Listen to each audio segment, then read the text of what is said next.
जय हिंद फ्रेंड्स। तो हम पढ़ रहे थे धीर सिंह महाबाई की धीर सिंह महाबाई की सुभाष शांति राजस्थान जी की बुक। ठीक है, तो आज के सेशन में हम अगले 3 पेज कंटिन्यू करने वाले शुरू करते हैं। आज का सेशन ठीक वैसे ही जैसा कि जनरल शुरू करते हैं मोटिवेशनल कोट या प्रेरक विचार के साथ।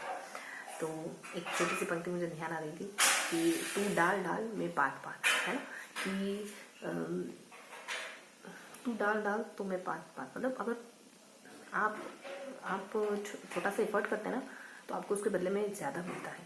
ठीक है, हम कुछ करते हैं तो रिटर्न ज़रूर मिलता है, चाहे अच्छी बात हो चाहे बुरी बात हो। ठीक है, तो शेर का सवा शेर, इसको नेगेटिव सेंस में भी समझ सकते हैं और पॉजिटिव सेंस में भी समझ सकते हैं। अगर आप एक पॉजिटिव कदम बढ़ाएं, एक पॉजिटिव कदम किसी और की तरफ बढ़ाते हैं ना, तो उसके मन में, उसके दिल में आपकी बात, आपका वो स्टेप घर कर जाता है। और चाहे न चाहे, सामने वाला चाहे ना चाहे, वो आपके प्रति एक पॉजिटिविटी फील करने लगता है। तो हमेशा कोशिश करिए कि आँख का जवाब आँख से ना दे। गांधी जी कहते हैं ना कि आँख के बदले अगर आँख होगी तो पूरी दुनिया आंधी हो जाएगी। कोशिश करिए कि देखो, नफरत, बातें थोड़ी सी फिलोसॉफिकल है लेकिन सच्ची बात है कि नफरत को सिर्फ और सिर्फ प्यार से जीता जा सकता है और कोई इलाज नहीं। ठीक है, तो चाहे लड़ाई कितनी भी बड़ी क्यों ना हो, है ना, कोशिश करिए कि सुलह हो जाए।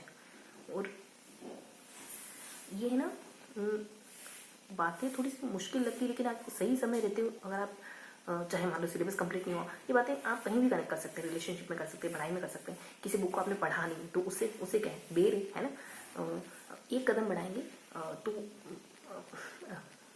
किताब भी आपकी तरफ दूसरा कदम बढ़ाएगी। कैसे कि अगली बार आपको उसको पढ़ने का मन होगा। अगर शुरुआत कर दी ना तो पढ़ने का मन होगा। तो इन बातों को अपने जीवन के हर एक पहलू पर आजमाइए, हर एक पहलू पर महसूस करिए, चाहे रिलेशनशिप में हो, चाहे आपकी स्टडी से रिलेटेड हो, है ना।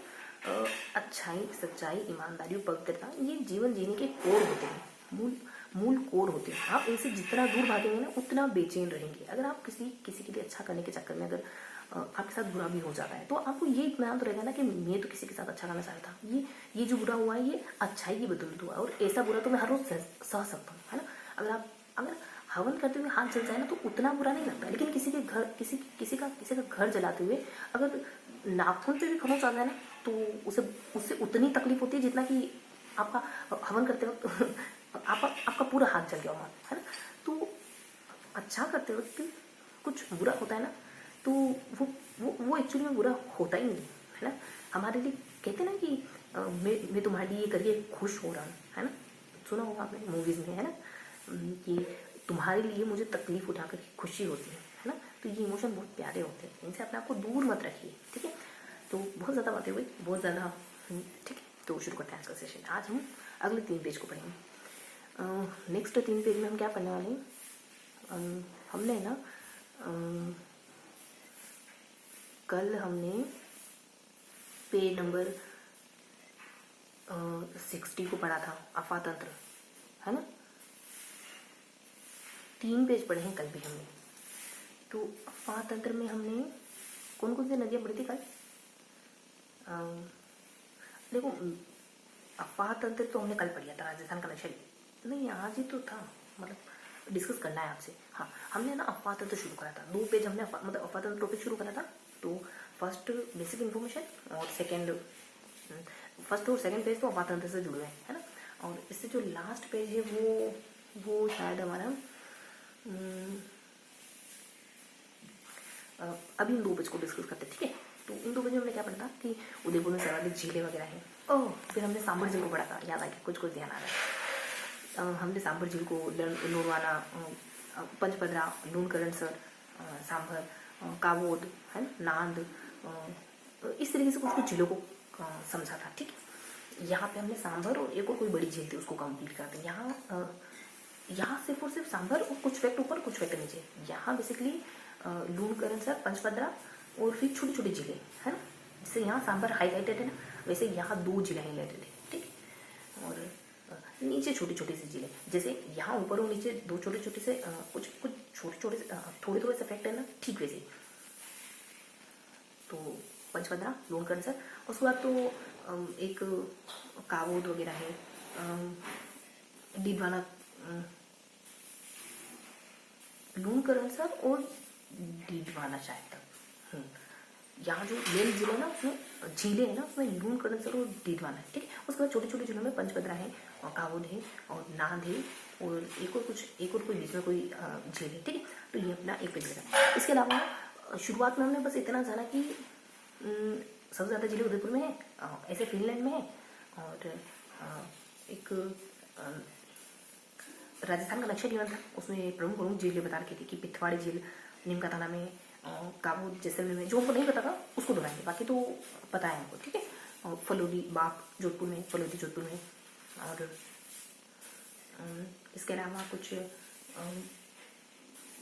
बस ज़्यादा कुछ नहीं था, क्योंकि अभी शुरुआती हुई थी झीलों वाले टॉपिक की। तो बस ये बेसिक इन्फॉर्मेशन, नक्शा गिवन था, कुछ व्यक्ति यहाँ थे, कुछ व्यक्ति यहाँ थे। यहाँ तो वही उदयपुर सबसे ज़्यादा झीलें वगैरह, यहाँ हल्का सा बता रखा, मतलब इमेज से चीज़ें याद करते हैं ना, इस वजह से बता ली। खाली और मीठे पानी कुछ भी नहीं, फर्स्ट पेज में कुछ भी नहीं, ठीक है। सिर्फ नक्शा गिवन है। एक दो जिले जो उनको नहीं आती उनको रिकॉल करें, और उदयपुर है, श्रीनगर में सबसे ज़्यादा है, यूँ उदयपुर में, अपने राजस्थान में, और फिनलैंड में वैश्विक दृष्टि से। ये इतनी सेफ। अब आते सही सांभर झील जो है वो 3, 12, 1%, वासुदेव चौहान, दाई, खारी, बांडी, है ना, ये सब, और नदियाँ हैं, और जयपुर है, जोधपुर है, यहाँ तक फैली हुई है। और यहाँ एक नालीसर नाला है, मस्जिद भी है, और बहुत सी चीज़ें हैं। मतलब यहाँ 4 से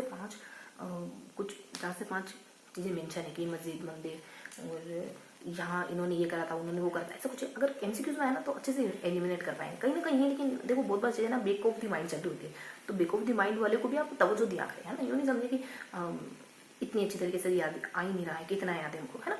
ये संतोष रखिए कि एमसीक्यू फॉर्मेट में चीज़ें आएंगी तो आप अच्छे से एलिमिनेट कर पाएंगे, ठीक। तो कहीं ना कहीं है, एक बार रीड करने के बाद चीज़ें आपके माइंड में कहीं ना कहीं तो स्टोर होती है ना। उस कहीं ना कहीं पर विश्वास रखिए। आपके आंखों से अगर चीज़ें एक बार गुजरी हैं, एक बार भी आपकी निगाह पड़ी है, तो वो चाहे बहुत धुंधली ही सही, लेकिन दिमाग के किसी कोने में पड़ी तो है ना, है ना। तो उसको आप नेग्लेक्ट ना करें, है ना, उसको भी कुछ इम्पोर्टेंस दें, ठीक है। अगर उसको आप महीन थीन लेयर मानेंगे ना, तभी उसके ऊपर आपको मन होगा कि दूसरी लेयर चढ़ाएं, तीसरी लेयर चढ़ाएं। अगर आप कुछ भी नहीं मानेंगे, आपको वहाँ रिक्तता महसूस होगी ना, तब आप शायद अगली लेयर के लिए इतने डेडिकेटेड ना हो, ठीक है। तो कभी रिक्तता महसूस मत करिए एक बार पढ़ने के बाद, ठीक है। ये 2 पेज थे। इसके अलावा हमने 1 पेज और डिस्कस करा होगा। 3 पेज पढ़ते हैं अपन हमेशा। हाँ, अभी तो सांबर झील डिस्कस हुई, ऊपर कुछ फैक्ट है, नीचे कुछ फैक्ट है। नीचे तो वो लवंटा वगैरह के बारे में बता रखा था कि काला सागर सबसे ज़्यादा खारा है, पंचपद करणसर भी सबसे ज़्यादा खारी है, बद्रा यहाँ पे है ना, ये बनाने के नमक निकालने का तरीका, नमक को लेकर बात थी दोनों जिलों में। जैसे लूणकरण हो गई, जैसे डिडवाना कुचामन की, दोनों में ना नमक से रिलेटेड बात है। नीचे वाली डिडवाना कुचामन तो इतनी खारी कि पानी पीने योग्य नहीं है उसका, और नमक निकालने का तरीका कोई देवरा वहाँ के स्थानीय लोगों कहते हैं, और एक और कुछ नमक निकालने का तरीका बता रखा था। ऊपर नमक निकालने का तरीका रिश्ता कहलाता है, और नीचे वाले की जो है ना अक्षांश देशांतर विस्तार भी बता रखा था। ये कुछ 70 और 20, 25 और 70, 75 के आसपास है। सांबर झील का भी था, सांबर झील में तो 75, 74, 75 और 25, 26 ऐसा, मतलब 20 की रेंज में, 20 की रेंज में और 70 की रेंज में, इसी रेंज में दोनों के अक्षांश देशांतर बताते हैं, ठीक है। यहाँ दोनों जो मैं कह रही हूँ ना, वो दोनों क्या है आप समझ पाने ना। पहले लूणकरण, फिर नीचे डिडवाना कुचामन, है ना। लूणकरण और डिडवाना कुचामन सांबर के सामने, जो दोनों नमक के बारे में ही इन्फॉर्मेशन दे दी अपनों, है ना। इन्फॉर्मेशन यहाँ नमक से रिलेटेड ही बहुत सारी लगभग। इसके अलावा नीचे कुछ 3 से 4 जिले हैं हल्के हल्के से। उसमें ये है कि एक के पास नमक संयंत्र है, एक बहुत ज़्यादा आयोडीनिक नमक बनाती है जैसलमेर वाली, एक सबसे ज़्यादा खारी है। इस तरीके से एक एक तक सब में दिया है, एक में रुकेंगे ना, ठीक है। तो इस तरीके से हम मेनली 2 पेज रिपोर्ट कर पाए। 3rd पेज क्या है,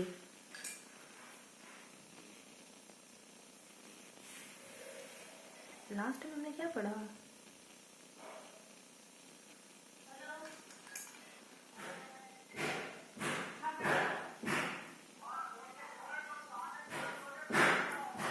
एक और पेज तो क्या है, एक और पेज क्या पढ़ा था हमने, क्या पढ़ा था?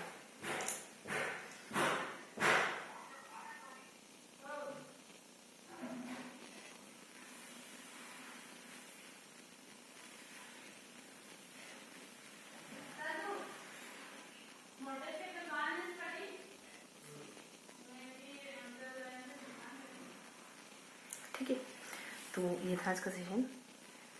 मिलते हैं इसी अगले सेशन में। तब तक के लिए हंसते मुस्कुराते रहिए, दिल से पढ़ाई करते रहिए। जय हिंद।